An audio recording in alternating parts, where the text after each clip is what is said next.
Hello everyone, দিনটা ছিল সোমবার 7 তারিখ। দিনটিতে ছিল রাজবংশপাড়ায় রথের মেলা। তোমরা হয়তো ভাবছো 12টার সময় কে চা খায় রে বাবা। চলো আজকে দিনের একটা পুরোটাই তোমাদের সাথে শেয়ার করি। কতটা ভিড় হয়েছিল সেটা তোমরাও একটু দেখে নাও।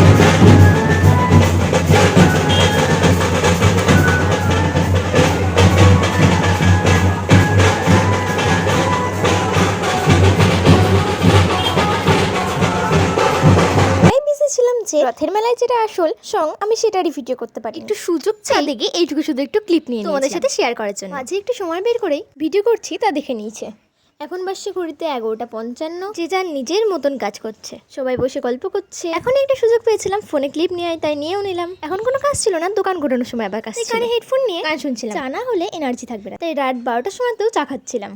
দোকান ঘুটিয়ে বাড়ি আসতে দেখি প্রায় রাত 1টা বাজতে চললো। চলো বাইরে গিয়ে দেখাই তোমাদের বাইরে কি হচ্ছে। তো রাত হয়ে গেছে, তাও এখন এদের এনার্জি ফেল হয়নি, এখনো নাচছে। সব সেরে কিন্তু ঘুমাতে আমাদের 2টো বেজে গেছে। চলো টাটা, আজকের ব্লগটা এইটুকুই।